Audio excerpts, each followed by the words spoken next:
masking our fears, laughing through the chaos and drinking some beers. So here's to the laughs, the groans and the cheers, all the awkward moments, and we're still here. Cause in the end we're just doing our thing. It's our crazy life, oh, one more thing. Oh, one more thing.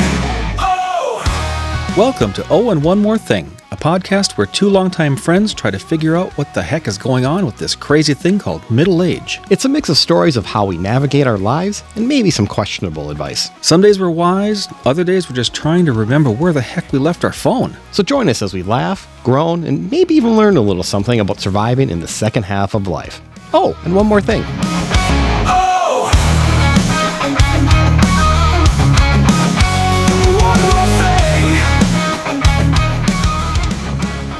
Hey, I'm Brian. Welcome to Oh and One More Thing. Hey, I'm Rob. What's the good word, my friend? Oh, just trying to make it one day at a time, buddy. Just one day at a time. Knock on wood. That's all I got. That was a sorry knock, but that's okay. That's the closest thing I got to wood around our podcast. Everything's still going well. Yeah. So, of course, you're taking it one day at a time. I mean, what else are you going to do? Like, take it 3 weeks at a time? Sometimes I'd like to. Yeah, right? Yeah. Did you ever wonder why we say knock on wood? No. That's again, sorry, knock. Sorry, knock. I know what does that it one. mean? I know that one, as a matter of fact. The superstition of knocking on wood. It's a ritual performed to ward off bad luck, especially after making a boastful statement or expressing hope for a positive outcome. You're kind of boastful. Am I boastful? I think so. I want a positive outcome of this podcast. There you go. I want as many less screw ups as I possibly can. Right. That's why. And the words can flow out smoothly. That's why we edit, my friend. That's right. But it doesn't really do anything for you. It's just a superstition, right? Well, yeah. I mean, of course it is. But I mean, a lot of cultures, particularly the Celts, they believe spirits where they resided in the trees. So knocking on the wood was a way to appease those spirits, and then ask for protection or thank them for good luck and all that sort of stuff. But some associate the practice with the wood of the cross, viewing it as a way to invoke divine protection. That's what I need, divine protection. Right? Who doesn't? But I think ultimately knocking on wood is an odd practice, meaning it's done to ward off bad luck or evil influences. Okay, then. Knock on wood. No evil spirits here. Thank you very much. There you go.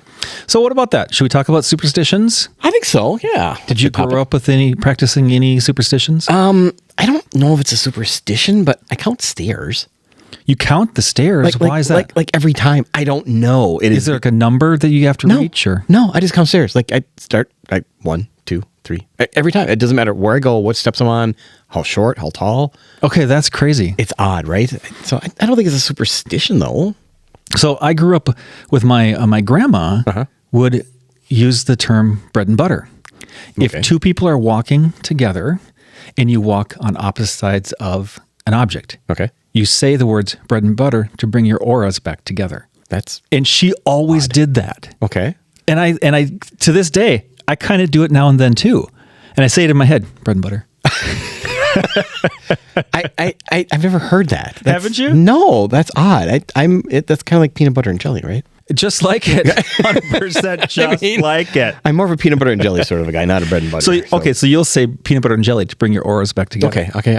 I like salt and pepper. Sure. I won't do that, no. But that's interesting. Yeah. The ones I remember the most common would be like, of course, don't walk under a ladder. Yeah. Bad luck if a black cat crosses your path. Right. 7 years bad luck if you break a mirror. Right. I mean, how many mirrors have you broken in your life? There's been a few. Right. And I don't remember 7 years bad luck. So when I was a kid, we blamed breaking a mirror for my sister's 7 years of bad lucks. Okay. So she seriously had bad luck all the time. She had knee surgery, then she broke her arm or her wrist, or then she was in cast for this and for that, and then her leg was wrapped up for this or that. Right. Yeah, it was just one after the other. Right. So we were like, oh, you broke a mirror. Whether you did or not, you broke a mirror. Right. That makes sense. Isn't it crazy how things from the past can influence us today, though? Yeah. So what are those other superstitions that I just mentioned. Should we talk about them? Yeah, so like walking under a ladder, maybe? Yeah. So that's pretty widely known as bad luck. I think most people know that, right? Yeah. And I think about it when I'm about to do it. Right. Yet I still do it. Well, yeah, of course. Right. Because I'm an adult. Yeah. Sometimes. Sometimes I'm an adult. As far as my research goes, or actually your research, I'm just reading what you wrote. Thanks, Brian. I know. I'm the writer. Right.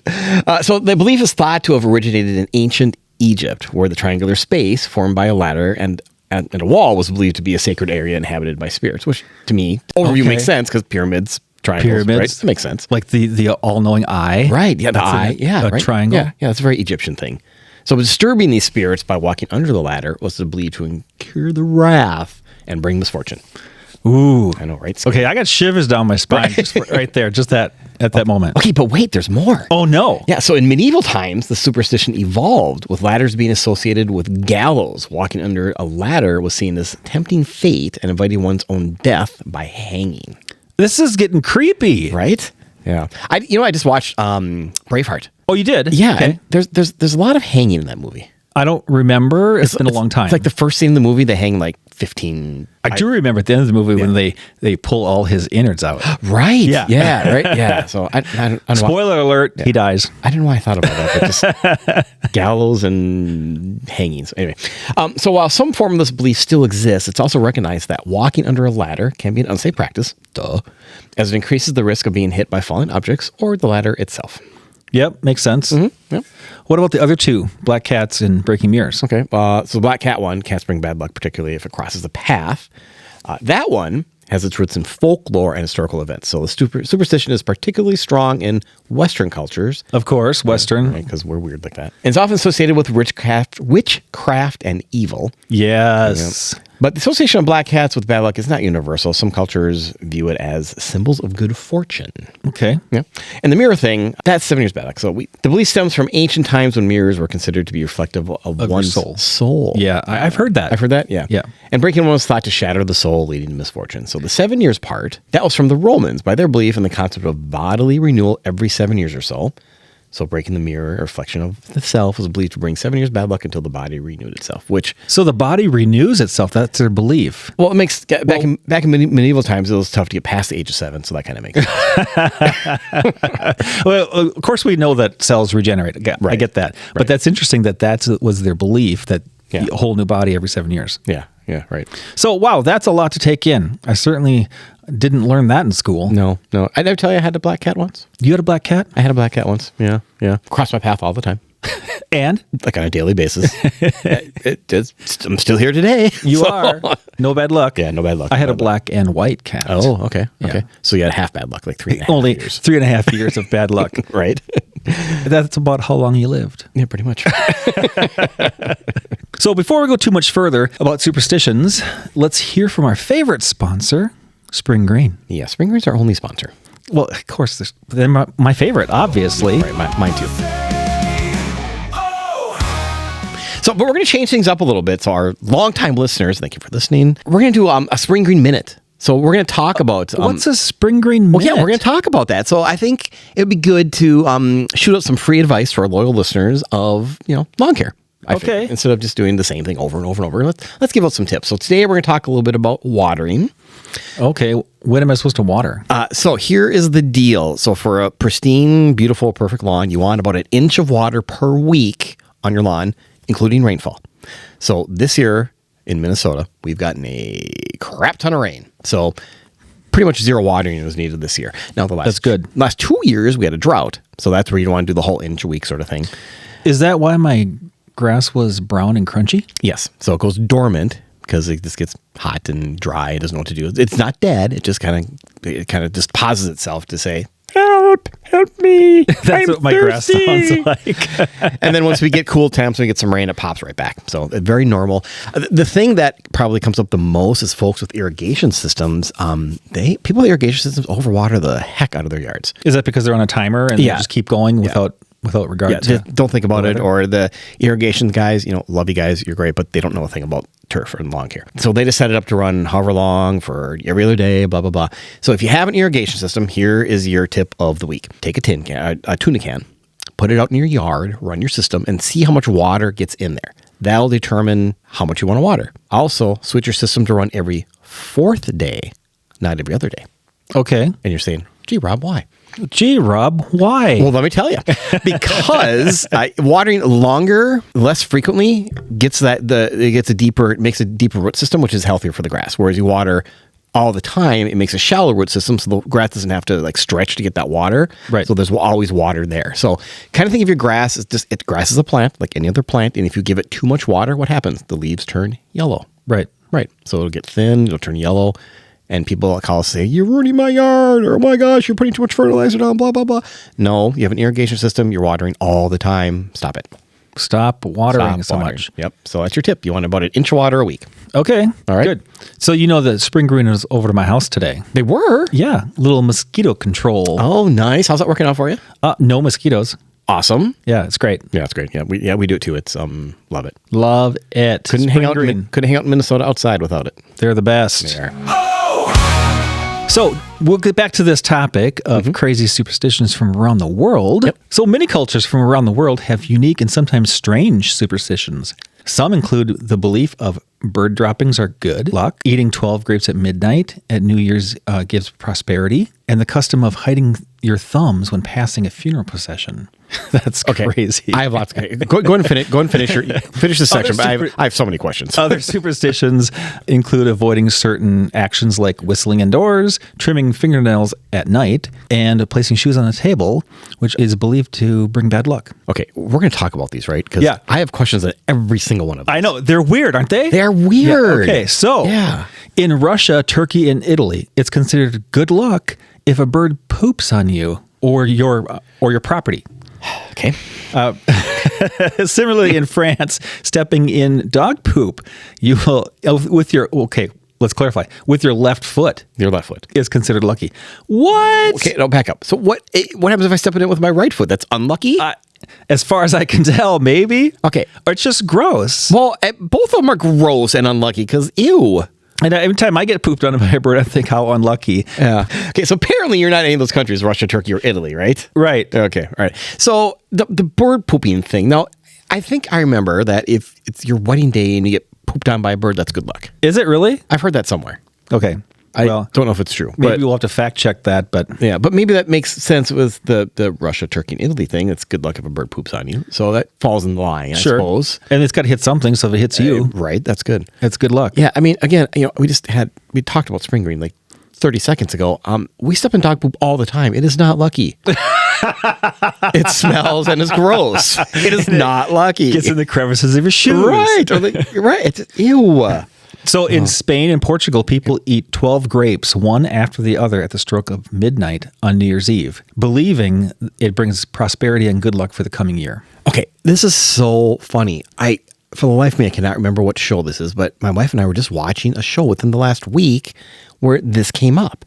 Like this thing came up, and I thought they're just filling time in the movie and it was just whatever it is. This is real. Yeah, I guess. Yeah, it was in Spain, and they eat one grape on the stroke. Yeah, I don't know. Do you have to eat them fast? I don't know. I mean, it's like a because it gongs for. Does it gong for the full minute? I mean, it's like Joey Chestnut on the 4th of July kind of a thing, or you take your time. I don't think you take your time. Yeah, you got to do it in the 12 strikes. Right. Yeah, that one's weird. Right. I got to get to one of those countries so I can do that. Yeah. Right. Yeah. How about in Turkey, India, and South Korea? Cutting your nails after dark is believed to bring bad luck, with some even linking it to death. Well, yeah, if you can't see what you're doing and you cut your fingers and you bleed to death. You got a bleeder! Right, exactly.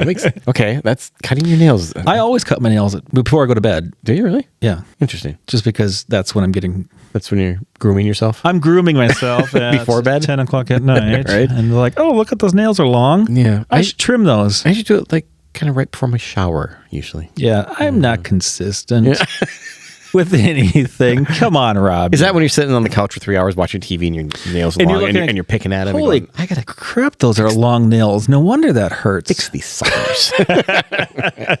That drives. All right. How about opening umbrellas indoors? Okay. This superstition dates back to ancient Egypt and is believed to be unlucky in many cultures. Okay, yeah, I've heard that one before. That brings up a question for me. Okay. They had umbrellas in ancient Egypt. Ooh, I never thought about that. You're right. I know that palm leaf. Yeah. What were they made out of, I suppose? I don't know. So what? I wrote you some notes. Oh, look at that. You did. Hey. Okay. Hey, I have the answer to your question, Brian. Great, thank you. Because this is not reversed at all. No, not at all.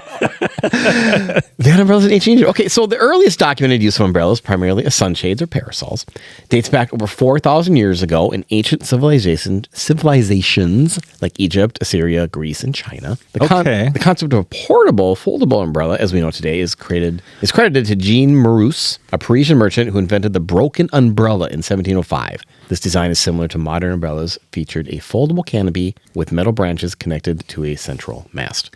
Did you know that Gene wanted to name it Brella, but he hesitated? That's a joke from the... There you go.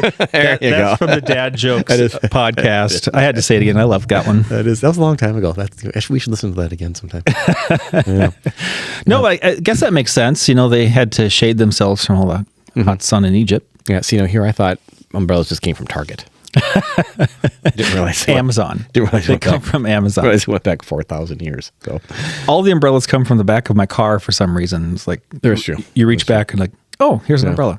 It's funny. If we go somewhere and it's raining, we always just get out of the car and run and you're trying to stay as dry as you possibly can. But yeah, under our back seat we have an umbrella. I don't think it's ever been used. I think it's been in the last 5 vehicles I've owned. Yeah, I think it's still in the package. I have 3 of them in my truck, and there's 2 of them in the car. Yeah, I never use them. It's like they never come out. I know. Why is that? It's weird. Kind of like socks in the dryer. They just multiply. Or they disappear. Only one at a time. Yeah, that's true. They are, however, with the extra lid from Tupperware. It's like, where does this lid go to? I don't know. It's with the sock. There is that. Yeah.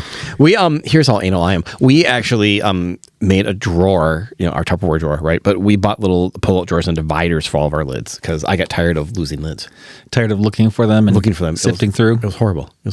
So we bought. Doesn't that take up a lot of space? It doesn't if you do it right. Oh. Yeah. Okay. Yeah. We have a whole shelf with a little pull-out thingy and then a little divider thing, and it's very organized and it's to my point, very anal. So do we have to have an organizing podcast? That's not a bad idea. Yeah, it is. Yeah. Because I am not organized. Oh, you're not? Oh, then we should definitely talk about that. I could set you so straight. Oh, I could put you on the path of the right and narrow. Rob, you've already set me straight.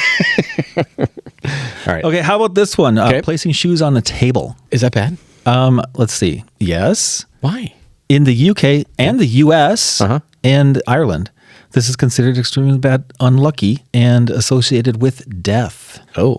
And gross, I suppose, but I suppose gross, but I don't have the actual reason why. I kick my feet up on my desk all the time. Really? You're lounging like that all the time? Well, okay, all the time may not be a stretch, but if I take a 5-minute break and pretend that I'm awake and paying attention and my eyes are actually closed, I do it all the time. And your hands behind your head? Your hands behind your head, right? Exactly. I didn't realize it was associated with death, though. That's interesting. Yeah, right? You're going to die. I'm going to die because your shoes are on the table. So the belief stems from various superstitions, including mining traditions, where a deceased miner's shoes were placed on the table, and the concerns about hygiene as the shoes carry dirt and germs. Okay, well, that makes sense, but he's already dead, so but it's not going to affect him. It was the germ on the shoes that killed him. No, you don't know that. No. Oh my gosh, I could go on forever, but I don't want to. All right, okay. Whistling indoors. Yeah. So in Russia, I can't whistle indoors. Well, apparently in Russia and Baltic states, whistling indoors is believed to invite evil spirits and cause financial loss. I must be whistling all the time. Recently, I watched Big Bang Theory, one of my favorite shows, by the way. And Leonard was not allowed to whistle in the apartment. Right. I think that's a Sheldon thing. Sheldon didn't let him. And then Sheldon was gone. They whistled the Andy Griffith song. Oh, yeah. Can you whistle the Andy Griffith song? I totally can if it wasn't a copyright violation. Yes, I totally could. Well, I don't think it would be. Yeah, I don't think it would be either, but... Good job. That's all I got. Okay. Well, it's better than I can do. Yeah, right. Have you heard of this one, though? Okay. So in Japan, people hide their thumbs in their fists when they pass a funeral procession or a hearse. Ooh. As the thumb is known to be the parent finger. Okay. And hiding it away protects one's parents. The parent finger. Right. So think of your hands. Yeah. I'm holding my hands up here. If I didn't have my thumb, Right. you can't grab hardly anything or do anything. So I understand why the thumb is considered the parent. Well, yeah, the opposable thumb. I get that. Right. Okay. But if you, so they hide it. They hide it to Protect one's protect parents. their parents. Interesting. I'm going to start doing that. Yeah. What about the middle finger? I think that one flies all the time. Well, you are number one. You are number one. Yeah. Especially when we're driving. Right. What about horseshoes? What about horseshoes? So in some cultures, hanging a horseshoe above a doorway is thought to bring good luck and protection. See, I always thought that. And I think we had one when I was growing up over our garage door. Okay. See, I wouldn't think it would, I suppose, yeah, good luck, but protection, wouldn't you be scared it would fall and hit you on the head? Okay, is that good or bad luck? It's the opposite of protection. In the cartoons, it falls and hits them on the head and the big knob rises out. Oh, Wile E. Coyote all the time. Yeah. Absolutely. Yeah. I think it happened to Elmer Fudd. No, that's true. So horseshoes are considered good luck for several interconnected reasons, stemming from historical beliefs in the protective power of iron and the symbolism of the crescent shape. Many cultures associated iron with warding off evil spirits, while the horseshoe's crescent shape was linked to moon goddesses and symbols of fertility. Huh. Well, that's a lot more than I thought. Right. Yeah. Maybe somebody's struggling, they want to have kids and struggling to get pregnant. They just put a horseshoe over the bed. Yes. Lucky and fertility. Lucky and fertility. Yeah. You ever drop a horseshoe on your foot? I have not. Yeah, see, that's not good luck. That's not good luck. That's not good luck. No. Refer back to Elmer Fudd and the horseshoe on his head. True. But finding a four-leaf clover, Oh, that's lucky. this is well known to be a symbol of good luck. Yes, why is in that? many Western cultures. Why is that? Well, let me tell you. Okay. The four-leaf clovers are considered lucky due to their rarity. Okay. They are a genetic anomaly. Ooh, that was tough for me to say. With only about 1 in 10,000 clovers having 4 leaves. Okay, whose job is it to count those? Well, they're estimations. Come on. Like, is that You like... really think somebody sat down and I'm going to count these and Yes. see when I find one? Yes. No. Yes. You're way too literal. How do you estimate that? Ask a mathematician. Well, that's what I'm saying. Like, Wait. What? Your daughter's a mathematician. Ooh, she is. Ooh, I'll have to ask her that. Yeah, I'm going to ask her. Probability and statistics. So the scarcity coupled with the historical belief and folklore has led them being associated with good luck and fortune. See, right there. Who took the time? I stand by that. I'm not going to debate this with you Okay. because we're going to lose listeners if we keep talking. No, I'm That is kidding. true. That's kidding. All right. So moving on. What about throwing salt over your shoulder? Okay, what does it mean? Well, so at least I've done it, you have. but I don't necessarily always know why. Okay. I guess I've done it too in odd places. Like usually it's like at McDonald's with the salt shaker and just chuck it. The whole Yes, the whole thing. No, you wouldn't do that. That counts, doesn't it? No, please tell me. What Okay, does it mean? so at least in the West, it involves tossing it over your shoulder. Kind of like knocking on wood. The superstition also involves the idea of warding off evil. Oh, because evil is sitting on my shoulder? Evil's bad. In this case, the devil, right? You have the devil on one side and the angel on the other side. Yep. And in Leonardo da Vinci's The Last Supper, Jesus' betrayer, Judas, is portrayed as having accidentally spilled salt. Since Judas was associated with doing something bad, the belief is to throw the salt over your shoulder to blind the devil waiting there. Oh, okay. Right. So maybe it was a grandma thing for me that Yeah. I did it because of that. I don't remember why. Right. Yeah. I would say that's a grandma thing for sure. Yeah. I think that's probably where it came from, at least in my world too. Yeah. And plus, once you throw salt over your shoulder, Yeah. you've been assaulted. Okay, that's kind of lame, but I'd still laugh in my wheezy sort of way. Dad jokes forever. Dad jokes forever. Another superstition involving something cracked or broken being associated with bad luck is the superstition of stepping on a crack as foretelling or even causing harm to a family member, such as your mom. I already have a song in my head. Okay. As with mirrors, cracks in the earth on the sidewalk, or almost anywhere have long been seen as a portal to the realm of the supernatural. Okay. Or for both good and evil. To step on those cracks might be to invite or release unwelcome spirits into the world, ready to do one harm. Okay, I'm with you. So the most important question is, who sings it? Step on a crack. break your mama's back. I think he said it was Devo. Yes. And Whip It. When a problem comes along, you must whip it. Before cream sets too long, you must whip it. When someone's going strong, you must whip it. Now whip it into shape. Shape it up. Get straight. Go forward. Move ahead. It's not too late to whip it. Whip it good. Okay, that is our music budget for the whole season. That's all you get. Did I ever tell you? I've done karaoke maybe 3 times in my life, and twice I've been gonged off the stage. Oh, really? That's why I don't sing. I've done karaoke a couple times, and I'm way too nervous to do it. Yeah. Funny, both songs were Love Shack by the B-52s. Why is that? Hey, I did the Love Shack from the B-52s as well. Get out. Yeah. Okay. Something we should never do together. Okay, well, there's only one guy lead. Yeah, I could be the falsetto. Okay, we're going to plan for this. Okay, I'm on it.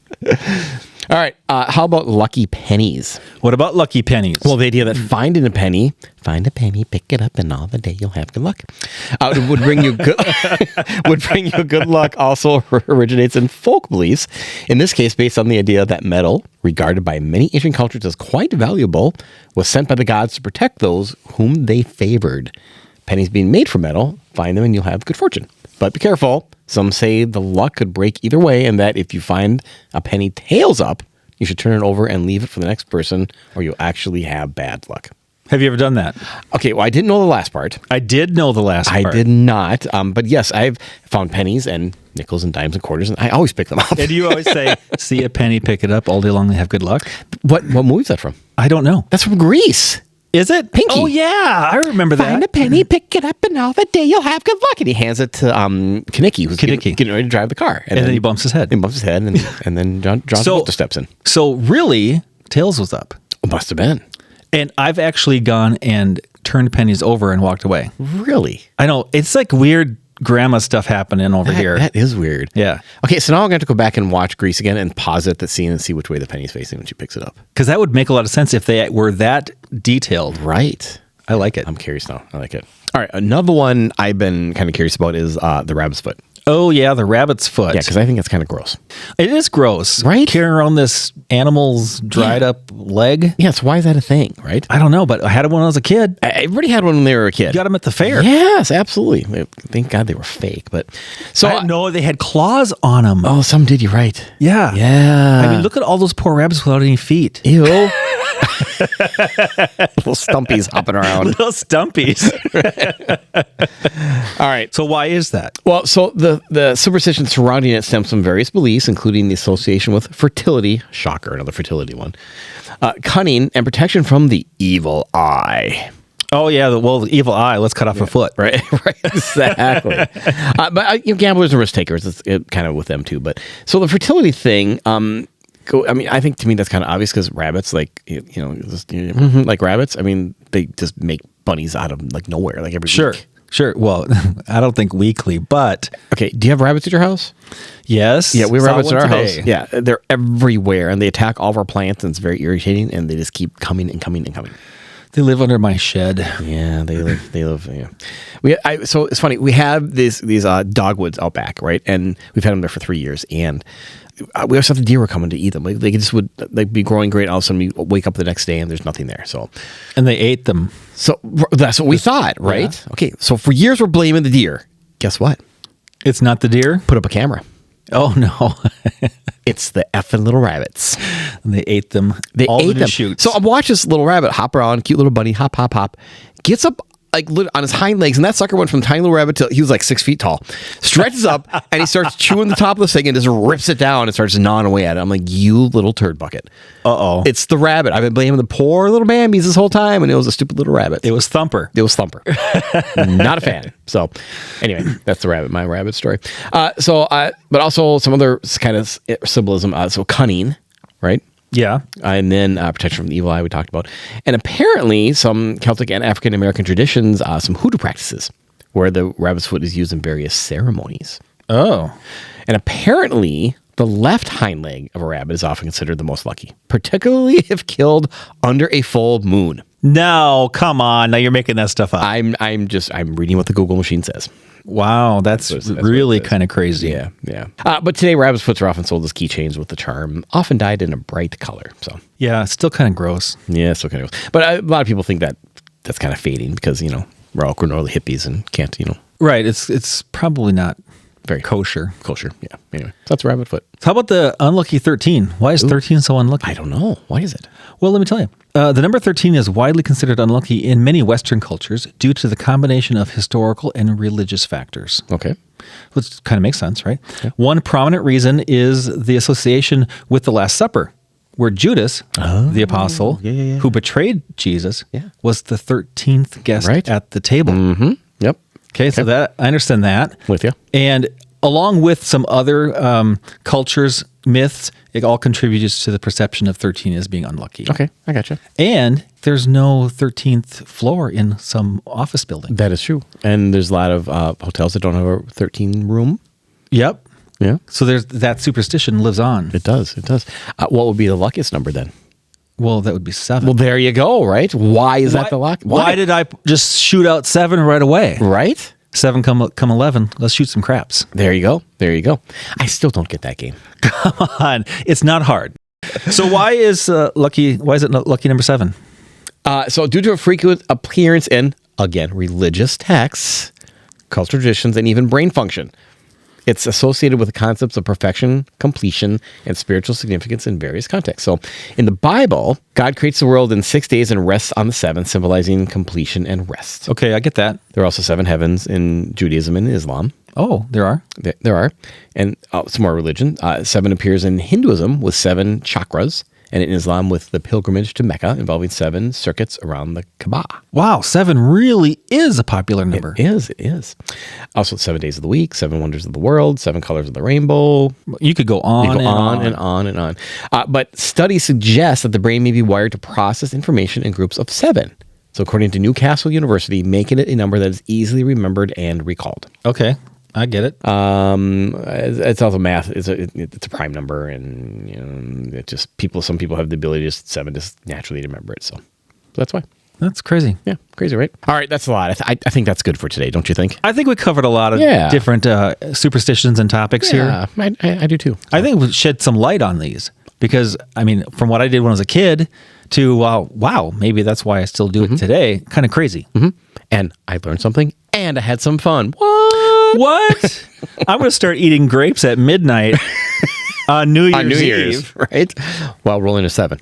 While rolling a 7 and not on the 13th floor of a hotel. Right. And don't cut your nails at that minute. And I won't be cutting my nails. You'll die. And I'm not putting my shoes on the table. There you go. As always, please follow us on the socials at and One More Thing Pod on Facebook and Instagram for highlights and news of our upcoming shows. And if you have any show ideas or just want to give us some feedback, send us an email at onemorethinkpod@gmail.com. We'd love to hear from you. Oh, and one more thing. It's Brian's big milestone birthday this next week. He's going to be older than he wants to be. So yeah, he is. When you see him, be sure to wish him a happy birthday. Or not. All Bye, right. everyone. Bye.